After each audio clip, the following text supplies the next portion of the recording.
Finally. Look, they can see us on camera. Look, they can see us on camera. Oh. I just wanted you to know that. Thank you. Finally. Yeah. This is you guys. Thank you. Oh, I pulled in. That's Mandy. Oh my God. Oh my gosh. They finally made Hello, hello. Hi, how are you? Good, thank you. We're just waiting for Rabbi. He'll be a few minutes late, but he's working on getting on.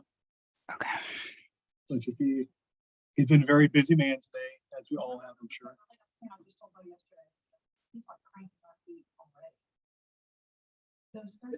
Hi, friends. No, hear me. Hi. Hi. Good. I am sitting in a restaurant eating lunch before I meet with one of my faculty members, so I'm gonna have my camera and thing off, but I'll be like participating in the chat section, just so y'all know. Good. Right. I guess I could keep my camera on. I don't know if it's distracting anybody. I'm in my office. I'm turn my camera off for a moment. Hi, Bernard. Jan, good to see you. I'll wait. This is Beit Midrash. Oh, Rabbi's going to teach you class. But they're just waiting for Rabbi to join, so I started it. Yes, I got all right here.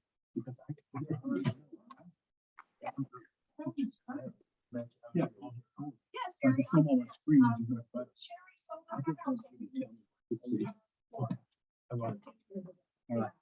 She was a recommendation. we're having a lot of excitement here today, by the way, guys. Too much. I know you can't hear me, or you guys are muted, but let me just tell you what great news I can share. So the building next to us, you know, that drug house apartment building, Yeah, Sherry was great. We came in. we're watching a drug raid go down as we speak. They are arresting people left and right. Oh, really? For all of us, it's a safer environment for all of us. So Is that the apartment complex that borders the parking lot of the shul? yes, Okay. Yeah. that is correct. Oh, that's good news. I apparently you all know more about it than I do, but I thought that place was pretty suspicious. Yeah, no, it's definitely good news for all of us. Yeah, look. Appetizers. Soft drinks. That's a drink station.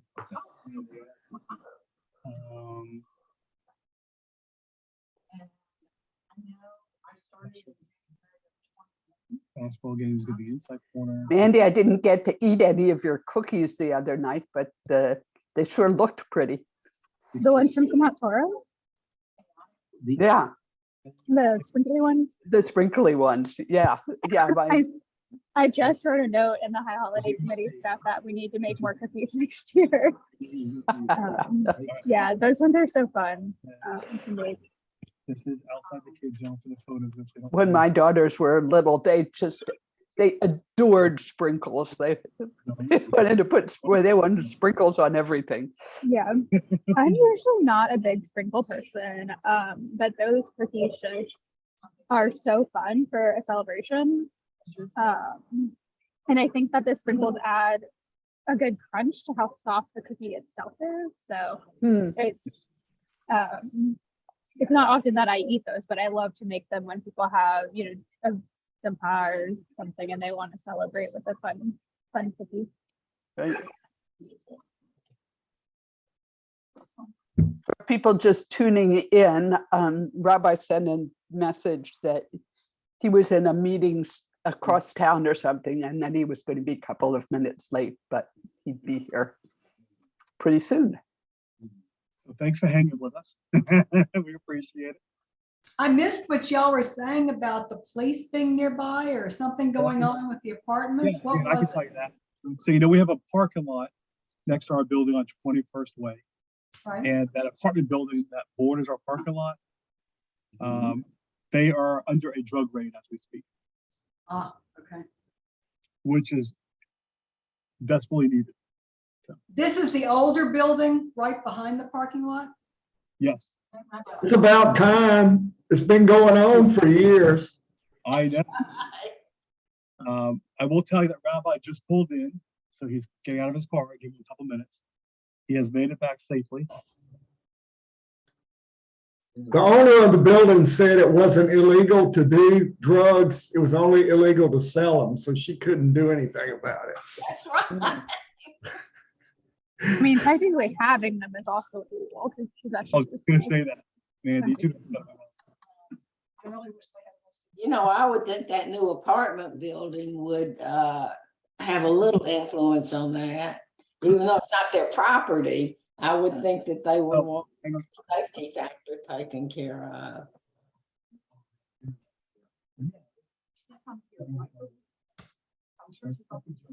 Now that makes sense. That looks like a place where the apartments are pretty expensive and people wouldn't be tolerating that kind of stuff going on right next door. They're coming to take you away. I get, but I'm too cold to get home. You want to say hi? Come say hi. I got Mary Brooks saying hi to everybody. And Rabbi will be on in just a moment, okay? I'm gonna find a video.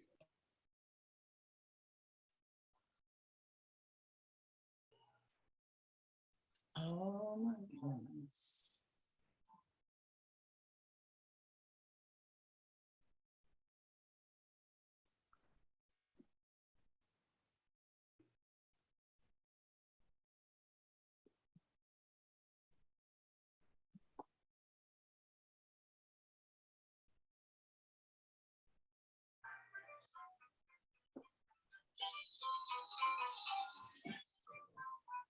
Hey, how are you? Your wife. Hey, Rabbi. How's your friend doing?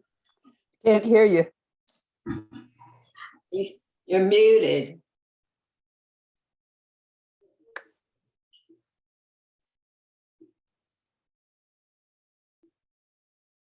Hi, everybody. Oh, Hey, How's everybody doing today? hi. So far, so good. So far, so good. Excellent. Nice to see y'all here. Thanks for coming to learn with me. Sorry, I'm running a few minutes late. I was coming from something else and got here as quickly as I could. So, good afternoon.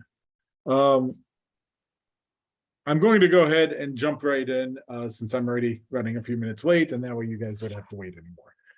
So, hi. We're going to start a section on Hasidic Parashat HaShuva. So what does that mean? First, we'll start. If you want to unmute, feel free to unmute. We're not formal here. What's Parashat HaShuva? Let's start with the basics.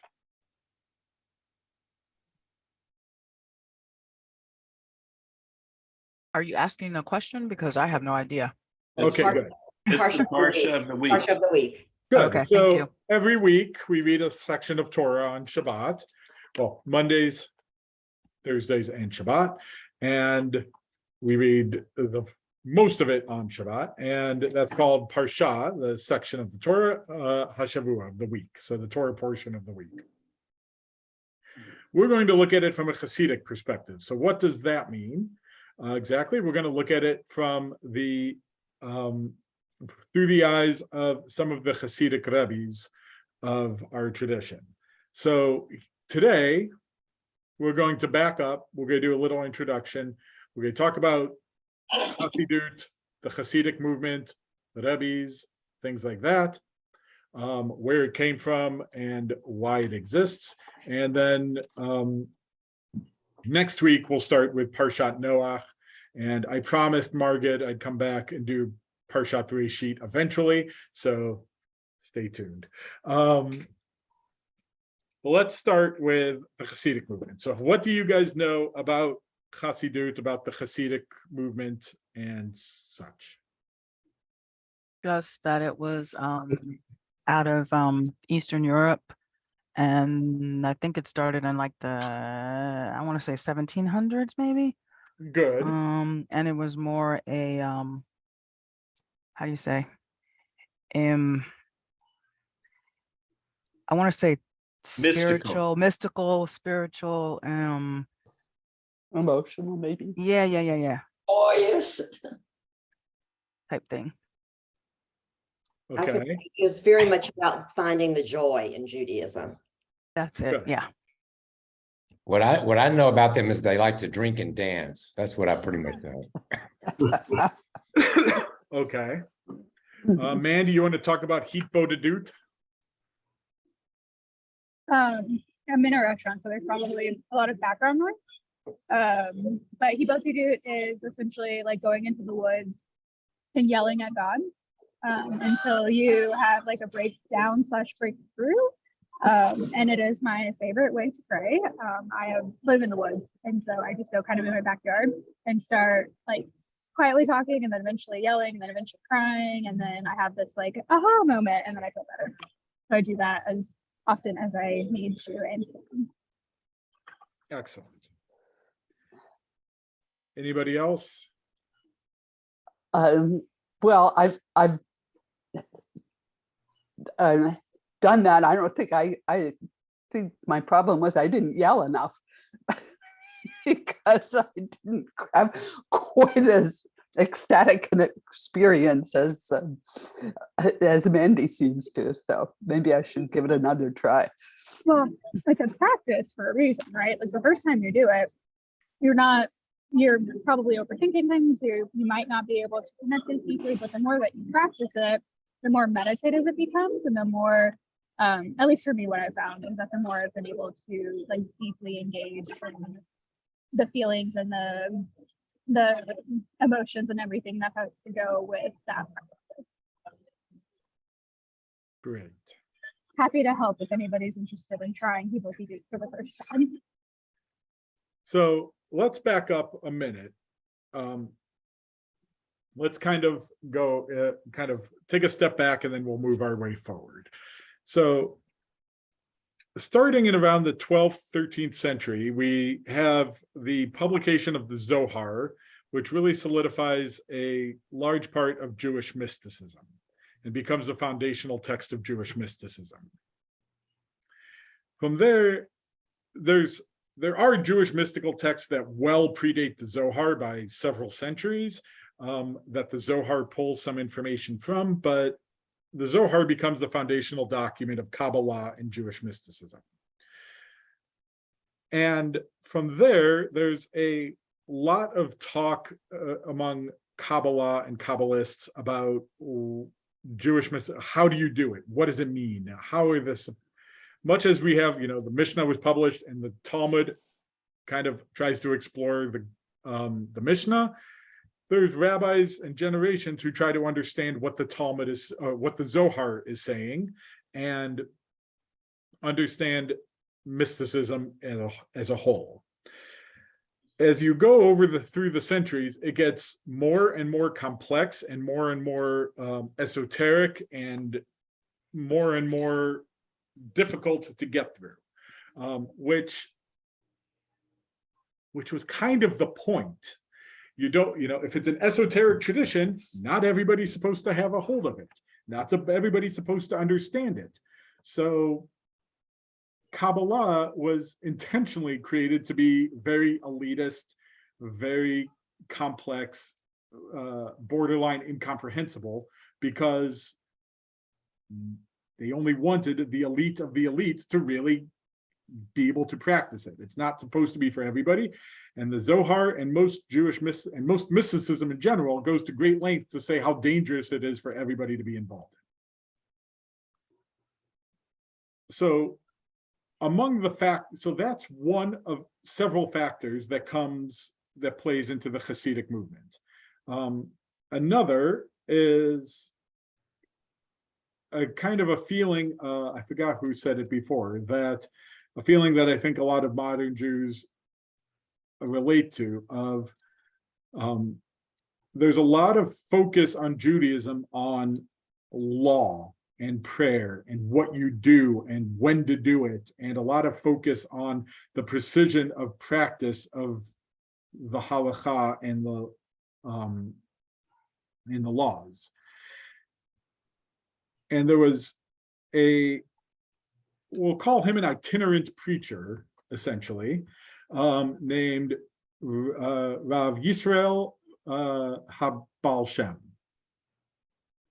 who wandered around Eastern Europe for a while, trying to say that's not what Judaism wants. And he wrote and he taught and he went to different communities to say what God really wants is joy and spirit. And it shouldn't be so focused on the legal aspects, and shouldn't be so focused on, are you doing it correctly? Are you doing it precisely the way that the law tells you to do? But there should be some emotion and some spirit in it. And when you get too bogged down in the details, you lose the joy and the spirit of what's going on. And he comes around to say, maybe not. Maybe the joy is really, and the spirit is what God wants, and not focus quite as much on the halakha. He won't reject the halakha. Hasidic rebbes will not reject the halakha. They say that the spirit should be involved in the halakha, and that you shouldn't lose sight of the joy and the emotion that goes along with it. Now, Rebbe Yisrael was somewhat educated. He did know Jewish law pretty well, and he knew Kabbalah. And part of what he and his spiritual descendants do is they try to bring Kabbalah down to the lay people. So as Tammy kind of mentioned, this really took off in the mid-late 18th century and 19th century in Eastern Europe, which was not known for being a wealthy, educated hub of Jewish life. These were, you think of like the stereotypical Eastern European shtetl, that's who these people were. And the Baal Shem Tov, as he came to be known, or the Besht, as an abbreviation, because he's simply the Besht. The Baal Shem Tov tried to bring some of the spirituality and joy back into Judaism. So yes, some of it was through singing and dancing. Some of it, the Hitbodedut that Mandy talked about going to scream in the wilderness, comes from, actually mostly from his grandson. But he doesn't reject the halakha, but says that you should bring your own emotion and spirit and joy into it while you're doing it. And if you're not doing it with joy, it's not worth doing. Because if you, as we all know, if you don't enjoy doing it, you're not going to continue doing it. Questions so far?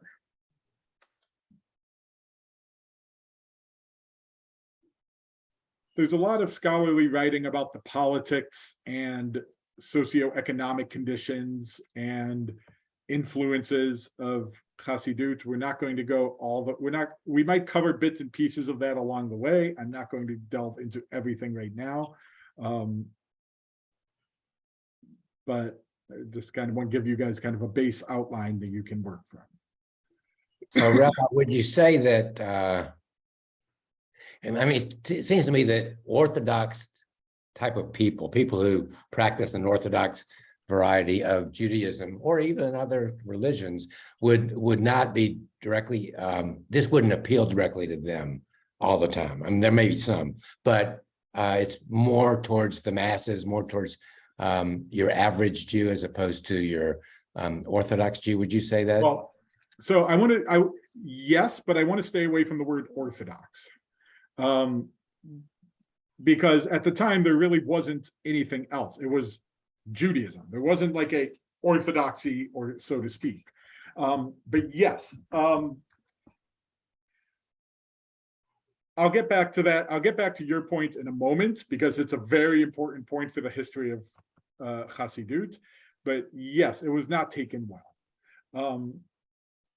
So where I'll go next, though, is kind of trace a little bit, is that the Baal Shem Tov had two primary students, Reb Ephraim and Reb Dov Ber.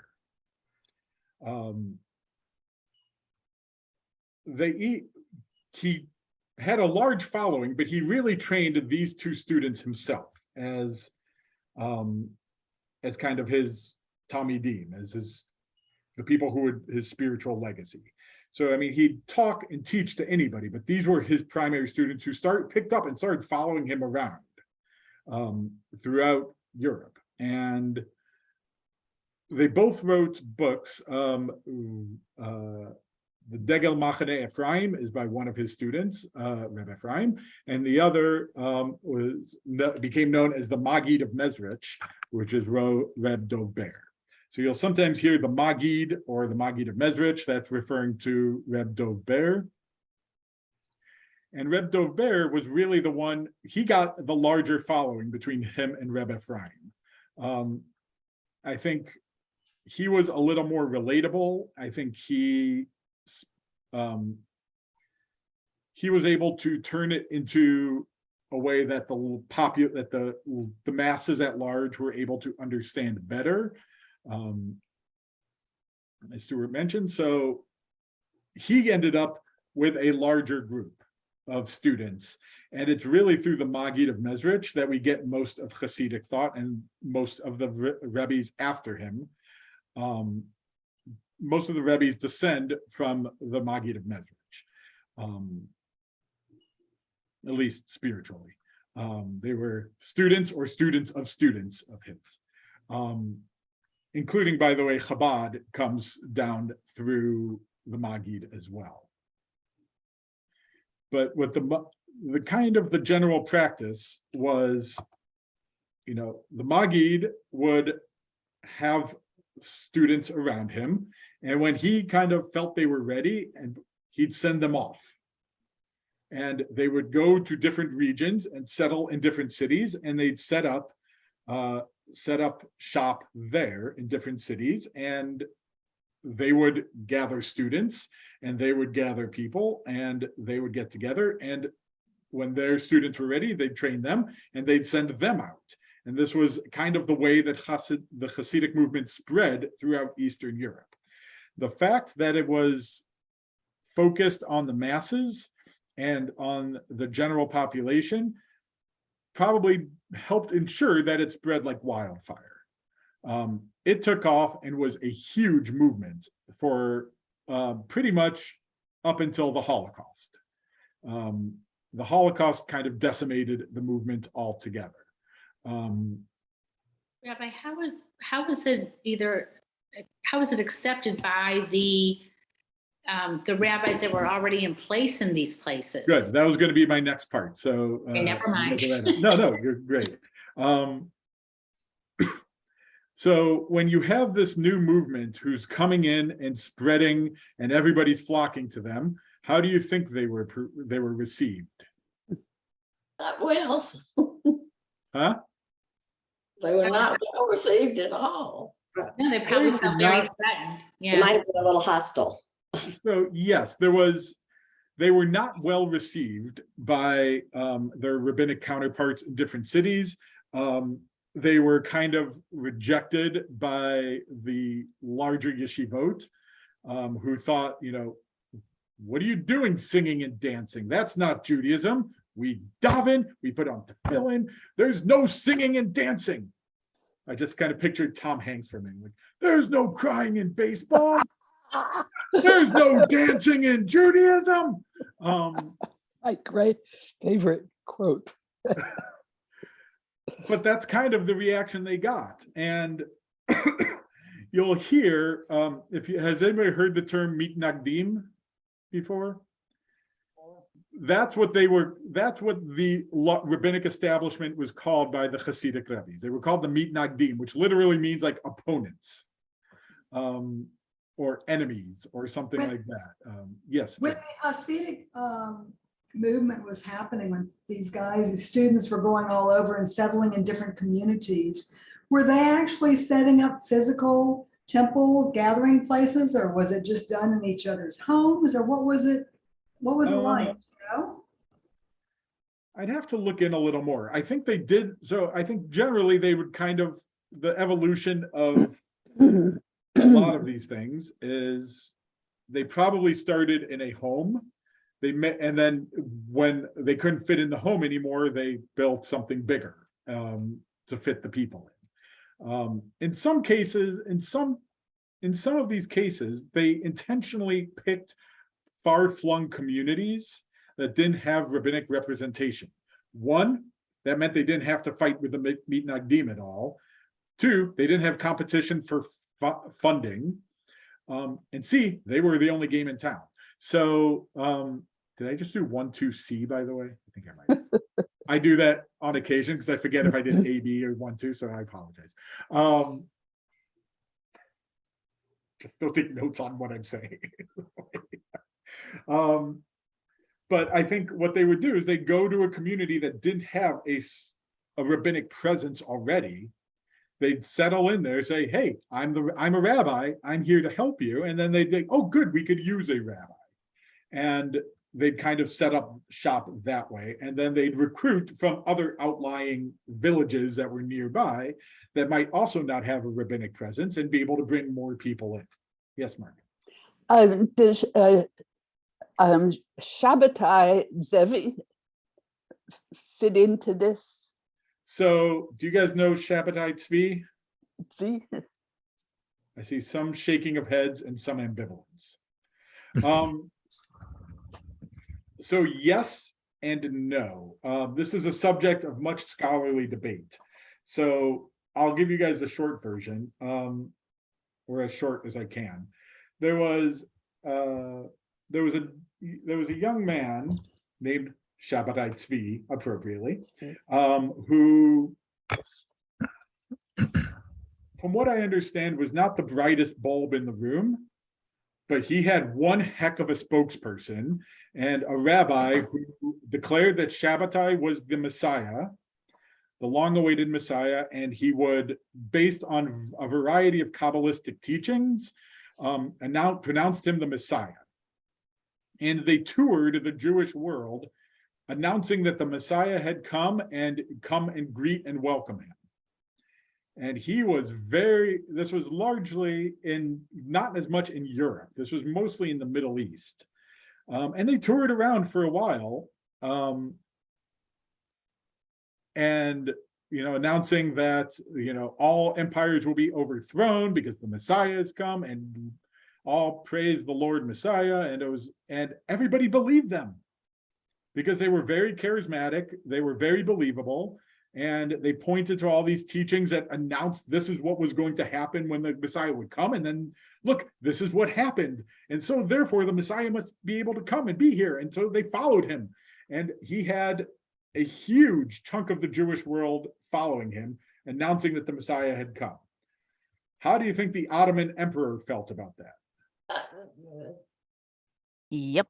The Ottoman emperor was not too keen on this movement. This predates the Hasidic movement by a while, but I think like 100, 200 years. 150 years or so. Yeah. Look, I said 100, 200. Yeah, I think you got it. Okay, I thought he was a follower of the Hasidic. No. Shabbatai well predated the Hasidic movement. Oh, okay. But the Ottoman emperor caught word of what was going on, essentially called Shabbatai Tzvi into his throne room and said, I will give you two choices. You can convert to Islam or you can die. And Shabbatai Tzvi said, oh, thank you for that offer. I will happily claim Allah as my God and Muhammad as his prophet. And they threw him in prison, and he converted to Islam, and they threw him in prison for the rest of his life. And interestingly, the movement didn't die because of that. There were two reactions. I'd say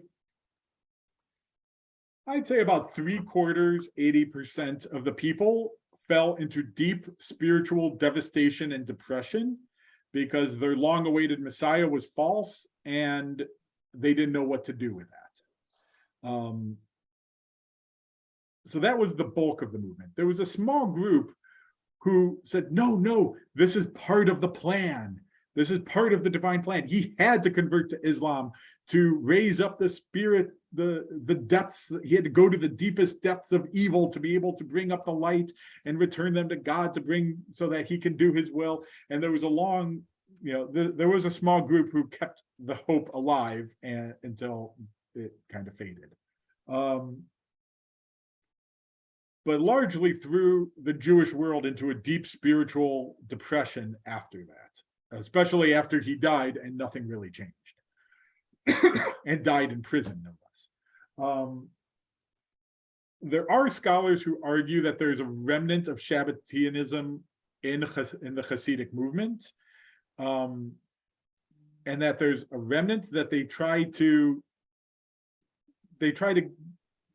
kind of weave underneath, like there's an undercurrent of the Shabbatianism in the Hasidic movement. It's debatable, and scholars go back and forth on that debate a bit. Yes, Lisa. Well, so does that have to do with, I mean, I know in Chabad, I think there's people that believe that the Rebbe was the Messiah. Some people don't, and that's kind of a little bit of a rift there. Yes, there's some debate in Chabad on Rebbe Menachem Mendel Schneerson, who died 30 years ago, 25, 30 years ago. And there are still some people who claim that he is the Messiah, and will come back in due time when the world is ready for him to bring God's kingdom into this world. It's not a universal Chabad ideology, but it does exist. So there is a little bit of an undercurrent of messianism in the Hasidic movement. It's not widespread. It's not always what's the word? Obvious. That's not the word I was thinking of, better words. But it's kind of there's an undertone of it, and an undertone of a lot of Kabbalah in the Hasidic movement, but it's tried to spin in a way that the general public can understand and appreciate and incorporate into their lives.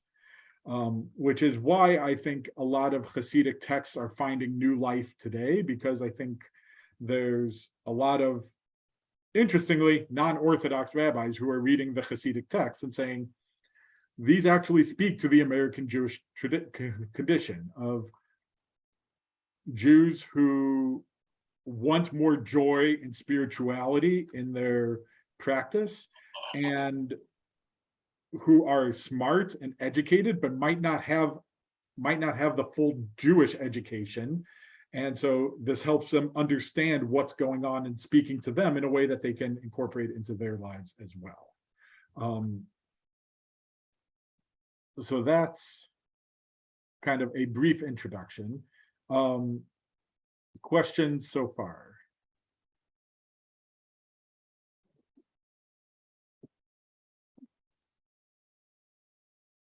Cool. There is one important aspect that I would be remiss if we did not teach about. There's going to be others that we'll talk about, but we'll start with an important one, which is the idea of the tzaddik. What is a tzaddik in general thought? Like if you heard, oh, that guy's such a tzaddik, what are we saying? Be a righteous person. Righteous. He's a good person. He's a righteous person. Like usually it's like tzaddik is usually a step above a good person, right? Like, oh, that person is so righteous. Like, oh, he's such a tzaddik. He does so many good things. Like it's kind of a step above, like, oh, he's a good dude. In Hasidic thought, tzaddik has a more specific meaning as it refers to the Rebbe himself. So the rebbes will often refer to themselves as a tzaddik. Humility, a little rocky there, but that's okay. They'll refer to them, so the tzaddik and the rebbe become intertwined as one. So rebbe, I'll put that in the chat in a moment, Jan. So the rebbe, as I said, would go to a community and establish himself as the leader of that community, and he'd be called the rebbe. I don't know why I can't get to. Here we go.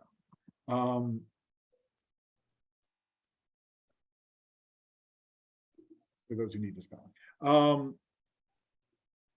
So trying to regain my train of thought, sorry. The Rebbe was the leader of the community, and would the word Rebbe and Tzaddik kind of become synonymous with each other. Usually what would happen is the Rebbe would be in a community. As I said, he might get students who he might send out to other communities, but when he died, his children, his son or his son-in-law would take over his position. That was kind of the general idea. So Rebbe Schneerson, to use an example, was the seventh Lubavitch Rebbe, which meant it went from his father to his father to his father to his father, all the way down the line, or his mother, who was the daughter of the Rebbe. And that's the way it generally goes. When a line dies out, with two exceptions, when the Rebbe line dies out, the sect kind of dissolves. There have been two notable exceptions. Any ideas who those were that succeeded without a Rebbe? I wanted to say it's it just went off my tongue. I'm sorry. I know it's a sect and it's in Israel, and there's some in New York, but it just went out of my head. I'm so sorry, I forgot. I think we're thinking of the same one. But. Okay. Geez, I know someone whose daughter is in that sect. Oh my God.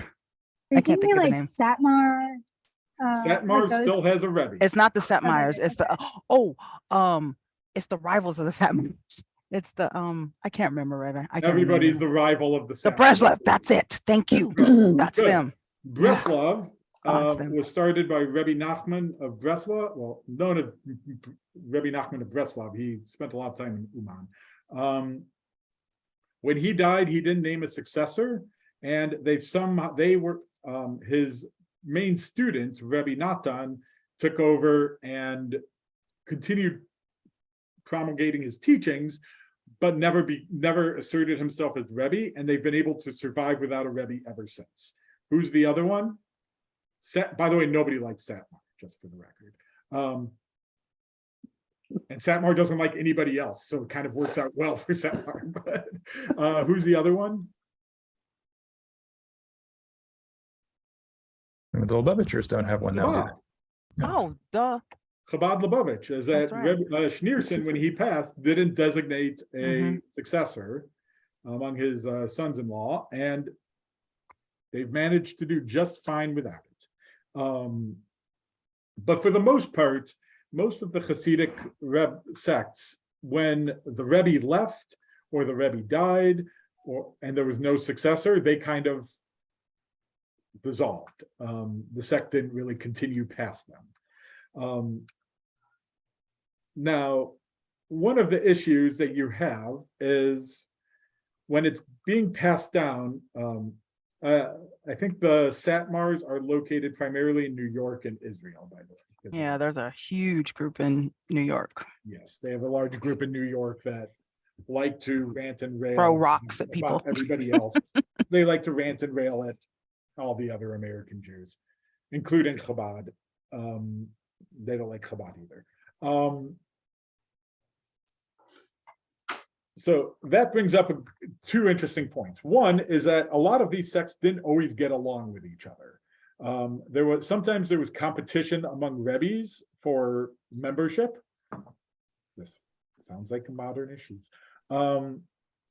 That they felt that somebody was coming too close to their turf, and they'd get kind of upset with them, especially if they were being successful. There's they disagree with each other and kind of argue with each other, and they didn't really they didn't always get along with each other. Some of them did, particularly the Maggid of Mezrich's students generally had a general friendship among them, it seems. They might not have always agreed, but they didn't dislike each other. So as you go deeper into Hasidic history, some of them really didn't like each other. Some of them would get so annoyed. The Ishbitzers, by the way, broke off from the Kotzkers because their leaders the Rebbe of Kotsk got into a fight with one of his main students, Rabbi Mordechai Yosef, and Mordechai Yosef stormed out and started his own group. That's not unheard of. And by the way, there's one of my teachers who is a big Ishbitzer fan, had dinner at somebody who was a descendant of the Kotsk dynasty. This is now 150 years ago, we're talking. And something came up about Reb Mordechai Yosef, and the woman kind of spat on the ground and said, "Ugh, Ishbitzer." 150 years later, she's still holding a grudge against, and nobody knows exactly what the argument was about either, by the way. There was an argument, nobody's quite sure what it was. Yes, Margaret. I was wondering what kinds of things the various sects disagreed with one another about. Sometimes it was simple, sometimes it was just basic theology, sometimes it was practice, sometimes a lot of times I think it was political, which is fine too, but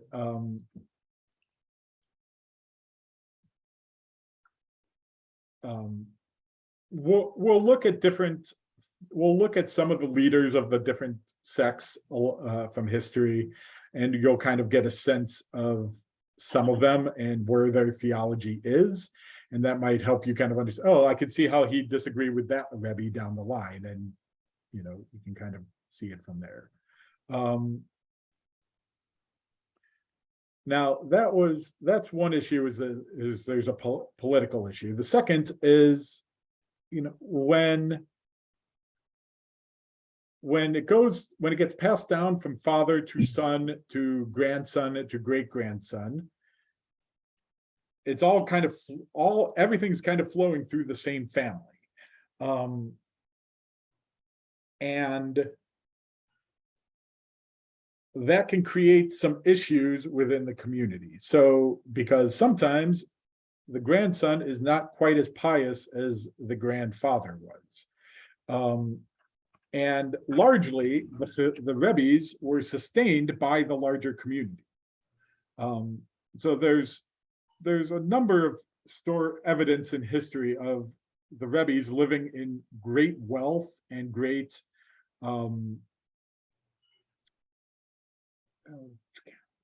can't think of the word. They're living in like much wealthier, much nicer houses and living situations than their congregants were essentially living. Because they say, oh, you want to help? You have this problem? Pay me and I'll help you with it. And they just sit there and collect money from all the people and then they pray for them on their behalf, or they would do this on their behalf, or they would tell them if they paid this money that this would be forgiven. And so that created some tension within the movement, in that some of the rebbes became incredibly wealthy and just passed it straight back down to their children. And while their people were not living in the best quality of life in the meantime. And you will see some of this, because as we'll delve into the idea of the tzaddik, there's an idea that the tzaddik represents the entire world, or represents the entire community, and has an opening and a gateway to God that the regular people don't have. So you'll see, I think that even comes up in what we're going to learn next week, that the Rebbe can override what God decides, because of their great holiness, their great inherent holiness and spirituality, that they have a way of overriding even God's decisions and tearing up God's decrees. And so you'll see that doesn't always rub people the right way, especially when they start flaunting some of that that righteousness in front of everybody. But it's the same reason why people would go to Rebbe Schneerson and say, will you pray for me for a child? Will you pray for me for healing? Will you pray for me for this? Because they felt that he had an access to God that not everybody else had.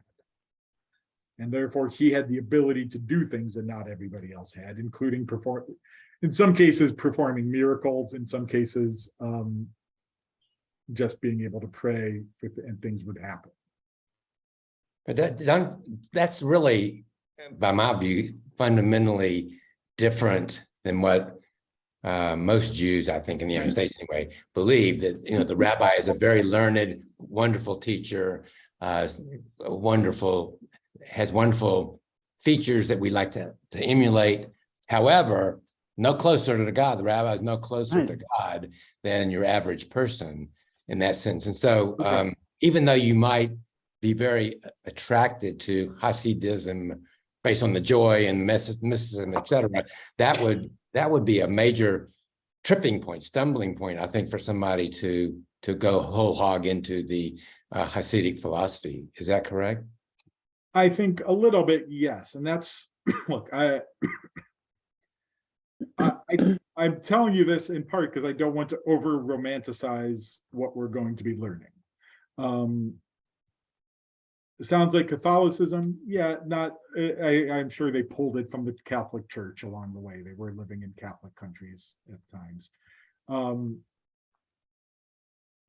I don't want to over romanticize what we're going to be learning and say, you know, this is a powerful spiritual way of living that everybody can do. Yes, it has things we can learn from it, and it has things that we can bring into our spiritual lives even today. And that's why we're doing it. But I don't want to pretend, you know, that we should all become a Hasidim because it's this wonderful, powerful, mystical way of living that is so perfect. It had its flaws, and there are drawbacks to the Hasidic movement. It's somewhat unclear what would have happened with it had the Holocaust not happened. With so much of the Hasidic movement being localized in Poland and Ukraine and Eastern Europe, it just got wiped out. But if it hadn't been wiped out by the Nazis, it would be interesting to see how it would have evolved with some of its ideology, and whether it would have self-destructed under the weight of some of these things, under the weight of some of the nepotism and the extravagant wealth that the rebbes were collecting, and whether it would have eventually kind of collapsed on itself because of those issues and some of the things that you just said that I think a lot of Jews are becoming more skeptical about now.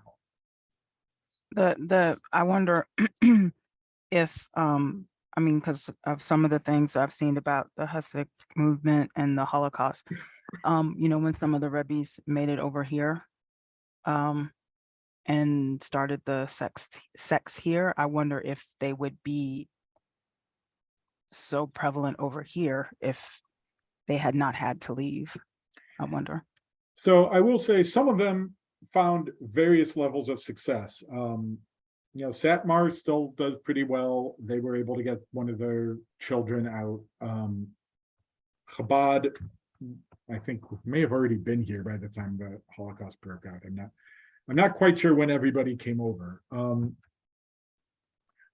One of the more interesting cases is the descendant of the Abt dynasty, the Abt Hasidic dynasty, who sent the next in line to the Rebbe. They sent him over to the US to escape the Holocaust. And he didn't actually ever start the sect. He never started a sect, but he was quite a prolific writer and activist who was Anybody know? Heard the name Abraham Joshua Heschel. He was actually, he was the next in line of the Apt Hasidic dynasty. And the Rebbe sent him to Cincinnati originally to teach at Hebrew Union College to save him. And then he, after I think 5 years, he was at HUC, and then he went to teach at Jewish Theological Seminary for like 30 years. Wow. Oh, so he was a Hasid. And you read his writings, it comes off as somewhere as a very intellectual Hasidic. I have a couple Heschel stories, but I'm not going to share them all now. Other questions, comments, thoughts?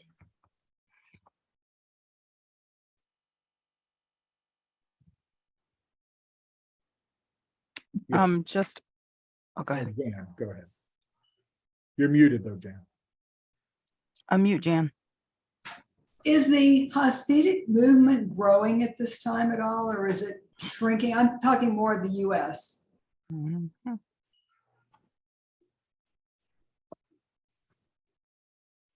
If you take out Chabad, I would say it's probably not growing very much, if at all. It's probably shrinking. If you include Chabad, who is which Chabad Lubavitch. The Lubavitch was we'll look at some point we'll look at some of the Tanya, which is like the main document in Lubavitch. Lubavitch is a Hasidic sect, Chabad Lubavitch, that's what they're called. They're growing. I'm not sure anybody else is. Breslov is doing pretty well, but mostly they're doing well in Israel. I do have if I have time, I'll tell you my Breslov story. That was a good story when I was in Israel. Is the one growing in Israel, is it the one that causes so much friction regarding other Jews and who are really Jews and who are not? You know, when I read about, you know, the almost anti-Semitism towards Reform and conservative Jews in Israel, is it primarily from them? I don't think that's Breslov as much. If you go to Israel, here, since we're talking Breslov, I'll tell you the story. If you go to Israel, you'll sometimes, if you're driving around, you'll hear buses sometimes going down, like big vans or buses going down the street and blasting music. And periodically the bus will stop. You'll get a bunch of people coming off the bus. They'll start dancing on the sidewalk to the music, and they'll pull other people to come dance with them. And they'll stick around for like 15 minutes, and then they'll hop on the bus and they'll repeat it. That's the Breslov. Are those the ones that go to Kiev? In Uman. They go to Uman. They visit Rebbe Nachman's grave in Uman. Yeah. Yes. By the way, Rebbe Nachman was the Heat Bodedut guy. He was the one that made it. But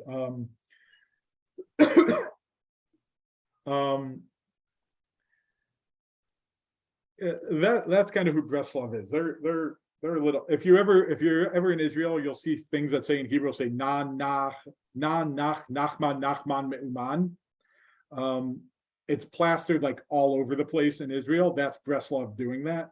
It's a line from Rebbe Nachman's journal diary that they popularized as a slogan and like a meditative thing of just repeating Nachman Me'uman.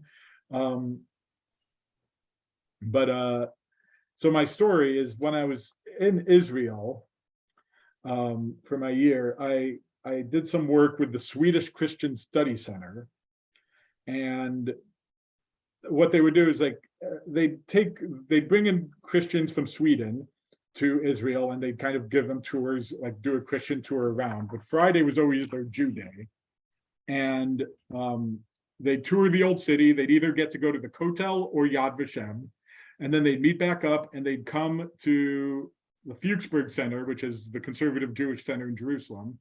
They'd meet there, they'd go to Friday night services, and then they'd have Shabbat dinner at the Fuchsberg Center. And I was their guide. So I'd kind of help them understand what was going on during services, I'd whisper to them page numbers and tell them where we were in the Siddur. And then I'd answer questions. Before then, I'd do like a Q&A before then. And then at Shabbat dinner, we'd kind of talk a little more. And during the Q&A portion, somebody said something about the buses, we were just walking down the street and this bus stopped and everybody got off, they blasted music and started dancing. And then they got back on the bus. What was that about? I'm like, well, did you ask them what it was about? He's like, yeah. He said, something really deep about God. And then walked away. And I'm like, there you go. It's something really deep about God. So I had to try to explain. It's about finding joy and singing and music as a way of connecting with God. But I just love that. Something very deep about God. And that's what we're going to try. We're going to try to do a lot of deep thinking about God over the next what is the significance of like the red thread that like Madonna wears? Does that have any, what is that?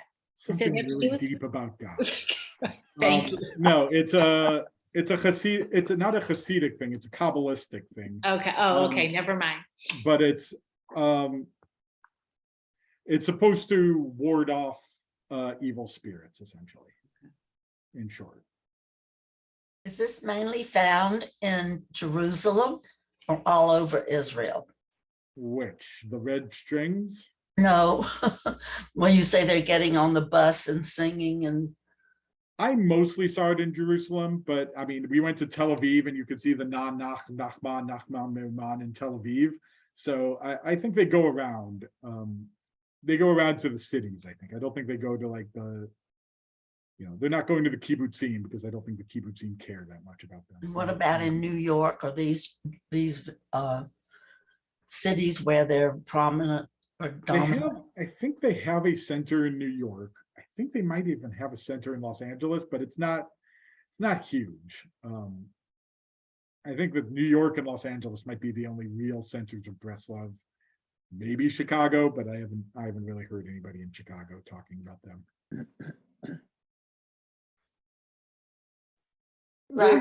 You're talking about the Satmar and whatever. A lot of people don't like the Satmar sect. Are there Hasidic sects that don't like the Satmars as well, or is that mostly outside people?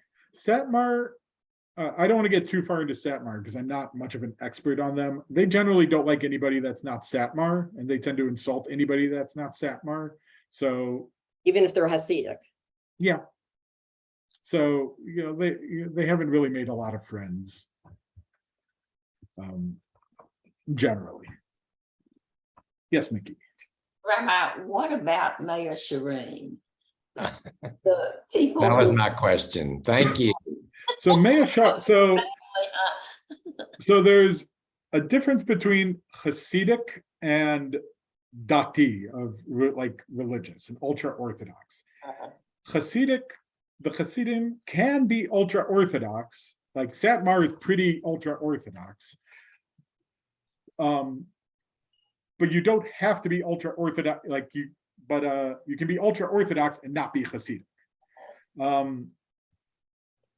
I don't think my recollection is most of the Mea Sharim is not really ultra Hasidic, but it is very, very Orthodox. They're very Talmud heavy, very yeshiva heavy. Is this not necessarily Hasidic?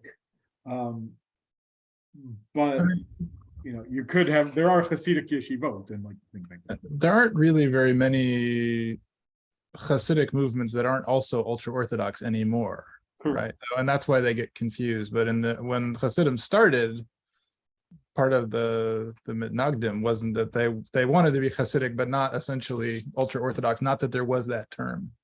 And then they kind of grew together. So, exactly, like the yeshivot movement, we'll say, like the mitnagid movement, thought that the Hasidic movement was basically like Reform Judaism. This isn't how you practice Judaism. That's not what this is. And so they looked down on it because it was not the way you practice. the Hasidic movements now are generally they're all Orthodox.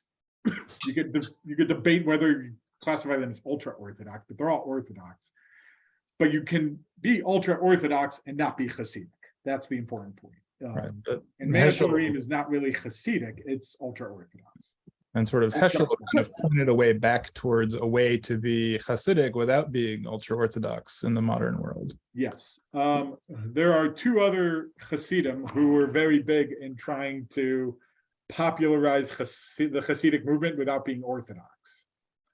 Both of them came out of Chabad Lubavitch. They were both Shlichim, and they were actually Chavruta for a while. One was Reb Zalman Schachter Shlomi, of blessed memory. He passed away a few years ago. And the one that most people have heard of is Reb Shlomo Karabach. He was a Chabad shliach. He was a Chabad student whose job was to go out and bring it to the masses. And I think he got to the point where he said, well, what if we don't need to do it? What if you can do it without being Orthodox and you're just incorporating these into your lives? And Reb Zalman kind of did that in his own way too, just his way was a little different. What I saw there was a question about the line between Orthodox and ultra-Orthodox and Hasidic. I think that's somewhat of a political labeling question, which I don't think us as non-Orthodox should really be in a position to answer. What about Chabad here in Birmingham, or Chabad generally? Chabad is going to be Orthodox. You talk to them, they'll say, I have to do this because of my beliefs. I've heard Reb Levi say that. I've heard Rabbi Posner say it. Like they'll say, I have to do this. I have to believe this because of who I am as a Chabad Shaliach. But I don't think most of the people who go to Chabad are ultra-Orthodox. So that's where Chabad has been successful, is in saying you can do this without being us, but we're going to work on you getting to be closer to us. And that's where they've been successful.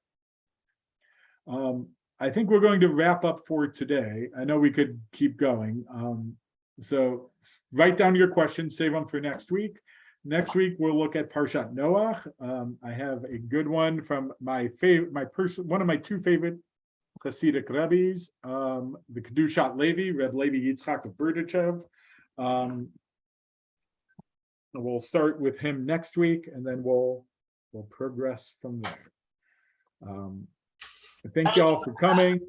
Thanks for learning together, and look forward to learning with you. Good job, Rabbi. Thank you. Interesting. Thank you. Bye. Take care, everybody. Be well.